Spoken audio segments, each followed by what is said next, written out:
स्वादितचरणकमलचिन्हमकरन्दाया भक्तजनमानसनिवासाया श्रीरामचन्द्राया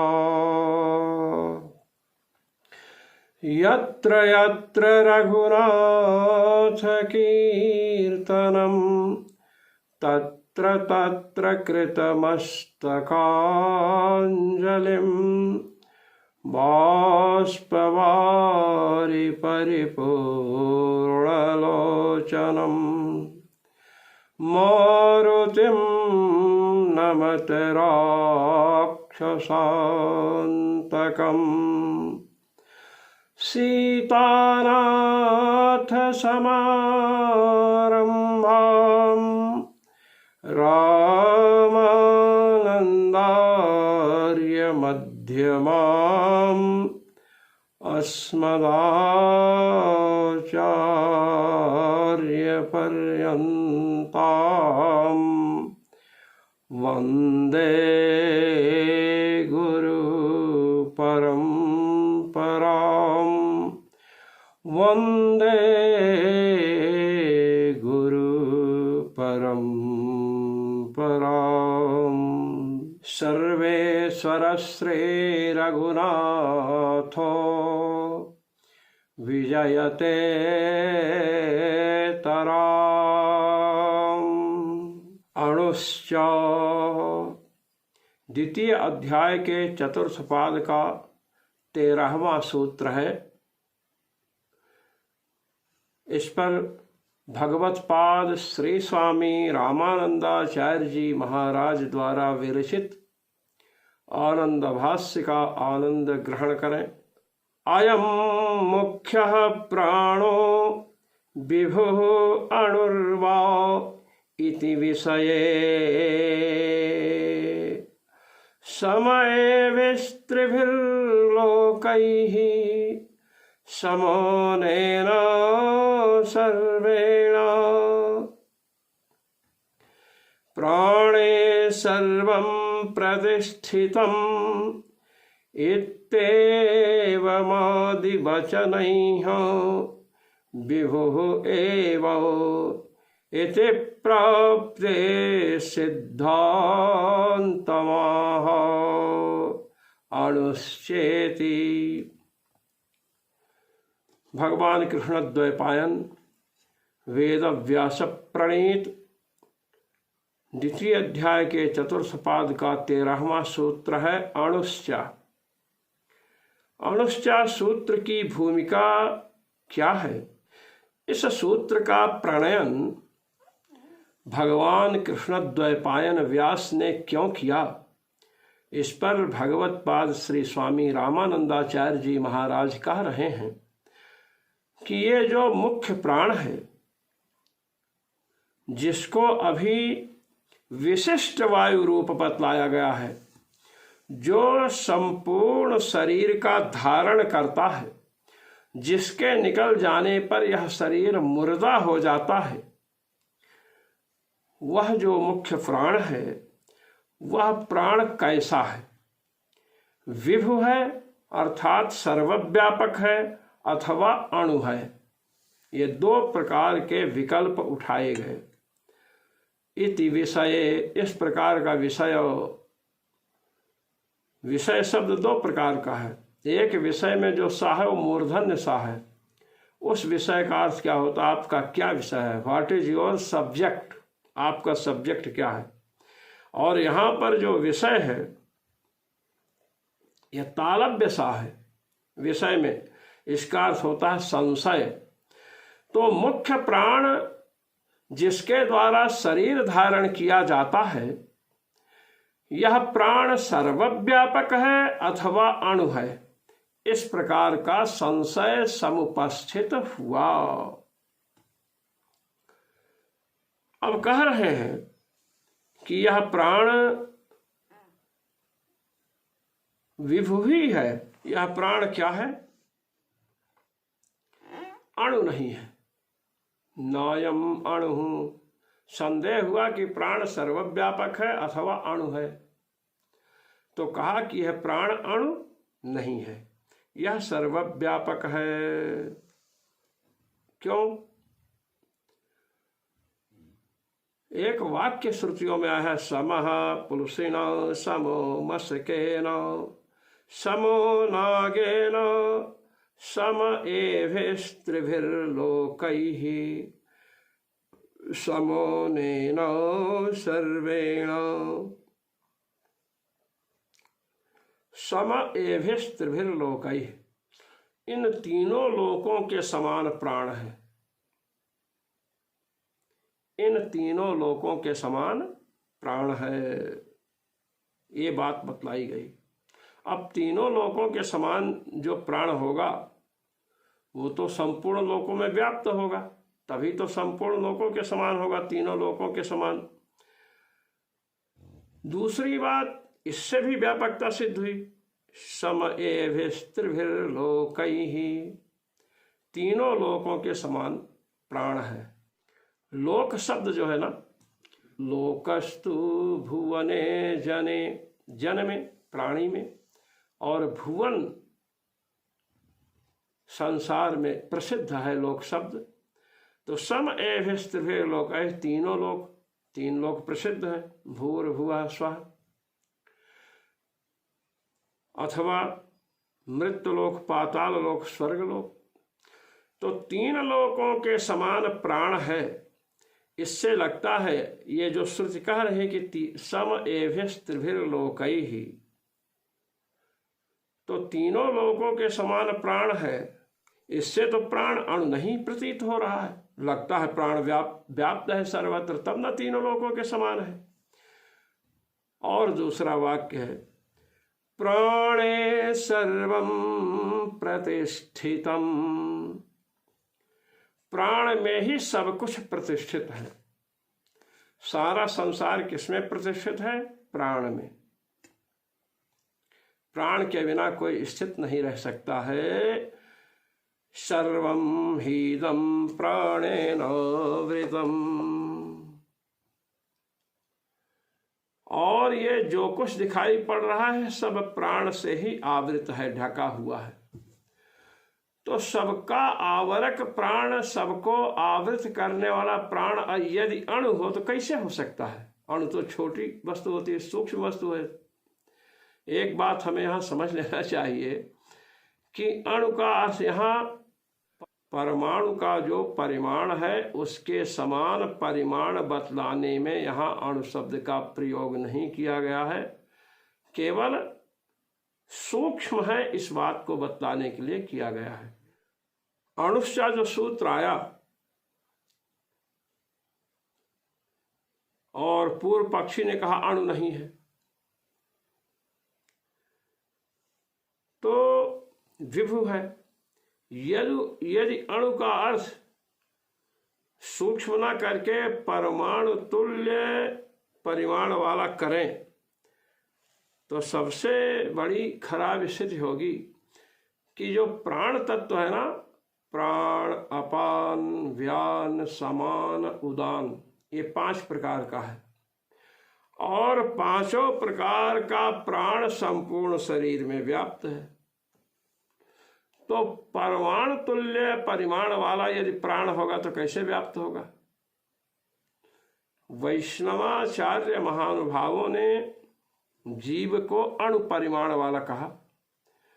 तो अणु परिमाण वाला कहा तब प्रश्न प्रस्तुत हुआ कि अणु परिमाण यदि जीव का है तो जीव शरीर में व्याप्त कैसे होगा? और यदि व्याप्त नहीं होगा तो पादे में वेदना, शीर्ष में वेदना, ये अनुभव होता है ना, पैर में मेरे पीड़ा हो रही है, सिर में पीड़ा हो रही है। तो अणु परिमाण वाले जीव को पीड़ाओं का अनुभव कैसे होगा? तब वहां समाधान दिया गया कि जीव भले ही अणु परिमाण वाला है, अत्यंत सूक्ष्म है, बालाग्र शतभागस्य शतधा कल्पितस्य च आगो जीवः सविज्ञेयः सचानन्त्याय कल्प्यते। बालाग्र शतभागस्य शतथा कल्पितस्य, तो परिमाण जो परमाणु का परिमाण है उस परिमाण के तुल्य परिमाण वाला जीव को बतलाया गया। तो पैर में कष्ट हो रहा है, सिर में कष्ट हो रहा है, हाथ में पीड़ा हो रही है, इन सब कष्टों का, वेदनाओं का, किंवा सुख या दुख का अनुभव कैसे होगा? तो बताया गया कि जीव का जो ज्ञान है ना वह व्यापक है। कर्म के आधार पर उसका संकोच विकास होता है। जब दुख का अनुभव होना हुआ तो ज्ञान विकसित हो गया। सिर में वेदना, पैर में वेदना। जब सुख का अनुभव हुआ, पैर बहुत बालुका से संतप्त हो रहा है, अब पुण्य समुदित हुआ तो शीतल जल में रख दिए। शीतल जल मिला तो सुख की अनुभूति होती है। तो सुख और दुख के अनुभव के अनुरूप जीव का ज्ञान संकुचित और विकसित होता रहता है। तो वहां तो काम चल जाएगा। किंतु यदि प्राण को आप परमाणु तुल्य परिमाण वाला मानेंगे तो 5 प्रकार का जो प्राण मैंने बतलाया आपके समक्ष, प्राण, अपान, समान, व्यान, उदान, ये 5 प्रकार के प्राण शरीर में व्याप्त है। तो परमाणु तुल्य परिमाण वाला होगा तो व्याप्त कैसे होगा? ये कोई जीव तो है नहीं मुख्य प्राण, इसलिए यह सूक्ष्म है। इस प्रकार जो प्राण को तीनों लोकों के समान बतलाया गया, इससे उसकी व्यापकता सिद्ध होती है। प्राणे सर्वम प्रतिष्ठितम, प्राण में सब कुछ प्रतिष्ठित है, तो सबकी प्रतिष्ठा प्राण में है, इसका मतलब प्राण सर्वव्यापक है। इस प्रकार प्राण सर्वव्यापक है, प्राण अणु नहीं है, ऐसा पूर्व पक्ष प्रस्तुत हुआ। इति प्राप्ते सिद्धांतम आह, ऐसा जब पूर्व पक्ष प्राप्त हुआ तब भगवान कृष्ण द्वैपायन व्यास सिद्धांत बतला रहे हैं कि प्राण कैसा है। कहते अणुश्च, द्वितीय अध्याय के चतुर्थ पाद का 13वां सूत्र, कहते हैं कि प्राण अणु है। कहे अणु है प्राण? कहे हाँ, सर्वव्यापक नहीं है। क्यों? कहे सुनिए, तमुत्क्रामन्तं प्राणोनुत्क्रामति, बृहदारण्यक 4th अध्याय का वाक्य है। इत्यादि वचनादणुरेव मुख्यः प्राणः। कहते देखिए भाई, सबसे बड़ी बात यह है कि मुख्य प्राण का उत्क्रमण बतलाया गया है। जब जीव शरीर से निकलता है ना तो मुख्य प्राण भी उसके पीछे पीछे चलता है। प्राणो अनुत्क्रामति, प्राण का उत्क्रमण उसके पीछे होता है। पीछे अनु माने पृष्ठे, उत्क्रामत प्राण, प्राण उत्क्रमण करता है, जीव के पीछे निकलता है। तो जो सर्वत्र है तो कहां से कहां निकल कर जाएगा? हम आप कमरे से बाहर निकलते हैं तो बाहर नहीं है तब ना यहां से निकलते हैं। यदि आप जैसे यहां पर है कमरे में, तो कमरे में है तो बाहर नहीं है, और बाहर है तो कमरे में नहीं है, इसलिए हम लोग सर्वव्यापक नहीं हैं। यदि प्राण सर्वव्यापक होता, सब जगह होता, तो जीव के निकलने के बाद प्राण उसके पीछे से निकलता क्यों? निकलना क्या है? हम कमरे से निकलते हैं, बाहर जाते हैं तो कमरे को छोड़ते हैं कि नहीं? तब ना बाहर निकलते हैं। तो यदि प्राण व्यापक होता तो शरीर को छोड़ करके निकलता कैसे? शरीर को छोड़ा अर्थात अब शरीर में नहीं है, जहां गया वहां है। तो इससे प्राण सर्वव्यापक नहीं है, ये बतलाया। आकाश सर्वव्यापक है, तो आकाश कहीं से निकल कर कहीं जाता है क्या? नहीं जाता है। यहां तक कि जैसे घट रखे हैं, जैसे समझ लीजिए, जैसे आप समझिए कि यह है, अब इसमें आकाश है, अब ये यहाँ से जाएगा तो ये आकाश नहीं जाएगा वहाँ, ये जहाँ जहाँ जाएगा वहाँ वहाँ रहने वाला आकाश इससे परिच्छिन्न होता जाएगा। तो प्राण ये उपाधि को लेकर कहा गया। प्राण को आप सर्वव्यापक मानेंगे तो सब जगह है, तो कहाँ से निकलेगा, कहाँ जाएगा? वो तो सब जगह है ही। जो व्यापक नहीं होता है वही तो निकल करके बाहर जाता है, अंदर आता है। तो कहते हैं तमुत्क्रांतम प्राणोनुत्क्रामति। ये भगवती बृहदारण्य को उपनिषद कह रही हैं कि जीव का उत्क्रमण होने पर उसके पीछे से प्राणों का भी उत्क्रमण होता है, प्राण भी शरीर से बाहर निकल कर जाते हैं। लोग कहते हैं ना शरीर ठंडा पड़ गया, इत्यादि वचनों से यह मुख्य प्राण क्या है? अणु ही है। क्या है? प्राण अणु है, ये बताया गया। कहते हैं कि विभुत्व जो कहा गया, हमने भी तो प्रमाण दिया था आपके समक्ष, अभी प्रमाण प्रस्तुत किया था। सम एभिस्त्रिभिर्लोकैः प्राणे सर्वं प्रतिष्ठितम्।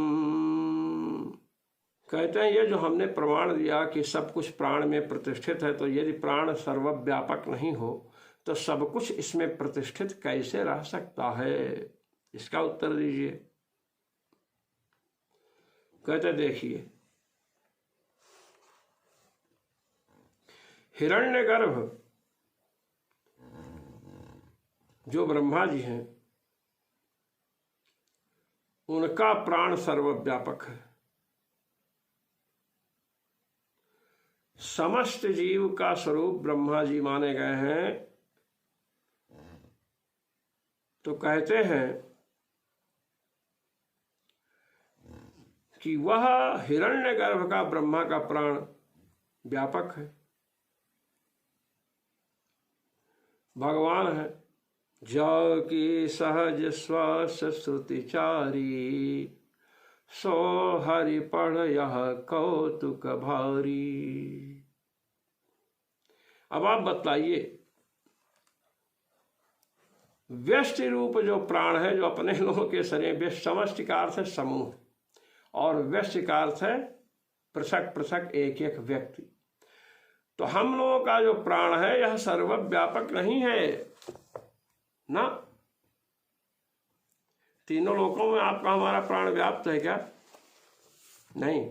अपने ही शरीर में जो प्राण है निकलता है, अंदर जाता है, बाहर जाता है, अपान है, व्यान है, समान है, उदान है, ये सब सबके शरीर में। हमारा प्राण सबके शरीर में नहीं है।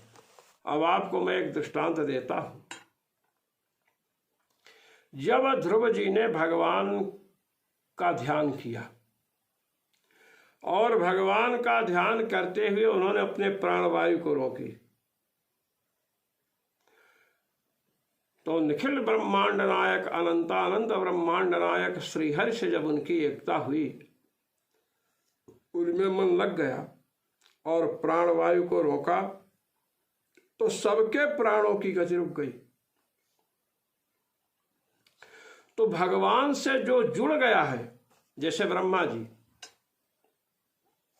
स्तुति तो आप भी करते हैं, हम भी करते हैं। किसी के सामने भगवान प्रकट हुए दुख को दूर करने के लिए? नहीं प्रकट हुए ना।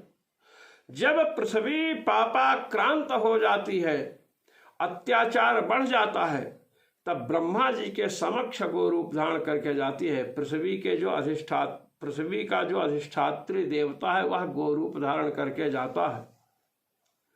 और उस समय ब्रह्मा जी, शिव जी जब भगवान श्रीहरि की स्तुति करते हैं तो आकाशवाणी होती है, या भगवान प्रकट भी हो जाते हैं और पृथ्वी का दुख दूर करने के लिए कृत संकल्प होते हैं। क्यों? क्योंकि भगवान से साक्षात जुड़े हुए हैं ब्रह्मा जी। श्री ध्रुव जी ने क्या किया? भजन करते करते देवर्षि नारद की कृपा से भगवान से इतना जुड़ गए, बिना गुरु के कृपा के नहीं जुड़ते। कितने लोगों की प्राणवायु इतनी हुई कि सारे संसार की प्राणवायु रुक जाए। तो भगवान से गुरु कृपा से जब जुड़े ध्रुव जी और प्राणवायु का आकर्षण किया तो समस्त देवी देवता मनुष्य चराचर जगत की प्राणवायु अवरुद्ध हो गई। ये लीजिए, तो जो आधिकारिक जीव हैं, जो भगवान के अनन्य प्रेमी हैं, यदि वे प्राणवायु को खींच करके कुंभक करें, पहले पूरक फिर कुंभक करें, और कुंभक में जब प्राणवायु रुकेगी तो सबकी प्राणवायु रुक सकती है। ध्रुव जी इसमें प्रमाण है। तो ध्रुव जी ने सबकी प्राणवायु को रोक दिया। तो ध्रुव जी की प्राणवायु को आप कह सकते हैं कि व्यापक है।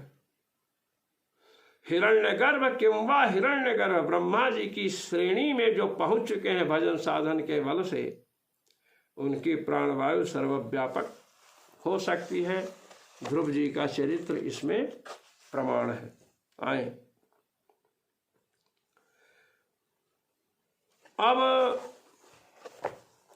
ये तो हो गया, तीनों लोकों में व्याप्त है, तीनों लोकों के प्राणवायु को रोक दिया था ध्रुव जी ने। तो इसलिए और भी देखिए कि चाहे हमारा शरीर हो, चाहे आपका शरीर हो, चाहे पशु का शरीर हो, चाहे पक्षी का शरीर हो, सबका शरीर तभी तक स्थिर रहता है, तभी तक उसमें चेष्टा होती है जब तक प्राण है। प्राण यदि शरीर से बाहर निकल जाए तो इंद्रियां काम करना बंद कर देते हैं, इंद्रियां भी चल देती हैं प्राण के पीछे। जीव निकला तो उसके पीछे प्राण, और प्राण निकला तो उसके पीछे इंद्रियां। इसलिए कहते हैं कि जितने जीव हैं तीनों लोकों में, सबके शरीर का धारण किसके अधीन है? प्राण के अधीन है। भगवत्पाद श्री स्वामी रामानंदाचार्य जी महाराज कह रहे हैं, सर्वेषां देहावस्थानस्य प्राणाधीनत्वात्। संपूर्ण देहों की स्थिति प्राणों के अधीन है, चाहे मनुष्य हो, चाहे पशु हो, चाहे पक्षी हो, चाहे दैत्य दानव यक्ष गंधर्व किन्नर हो। इसलिए क्वचित विभुत्वोक्ति न दोषाय। जब सबके शरीरों की स्थिति धारण प्राण के अधीन है तो उसको विभु कह दिया गया कि संसार में अनंत प्राणी हैं, तीनों लोकों में प्राणी व्याप्त हैं, और उनके सबके शरीर की स्थिति किसके अधीन है? प्राण के अधीन है। तो प्राण को कहीं विभु कह दिया गया तो कोई दोष नहीं है। एते स्त्री आनंद भाव से श्रेष्ठाणुत्वाधिकरणम। इस प्रकार आनंद भाष्य में श्रेष्ठाणुत्वाधिकरण परिपूर्ण हुआ। इंद्रियों से श्रेष्ठ जो प्राण है वह प्राण विभु नहीं है, सर्वव्यापक नहीं है, वस्तुतः क्या है? अणु ही है। क्योंकि उपनिषदों में आया है कि प्राण भी शरीर से निकलता है। जो सर्वव्यापक है वो निकल नहीं सकता शरीर से बाहर। इस प्रकार प्राण क्या है? अणु है। जो मनीषी महानुभाव भगवान बादरायण विरचित ब्रह्मसूत्र पर भगवत्पाद जगत गुरु श्री स्वामी रामानंदाचार्य जी महाराज द्वारा प्रणीत आनंद भाष्य का श्रवण मनन निध्यासन करते हैं, उन सभी को अनंत ब्रह्मांड नायक सर्वेश्वर रघुनाथ जी की ओर से अनंत अनंत अनुग्रह और मेरी ओर से सादर सप्रेम। जय श्री राम।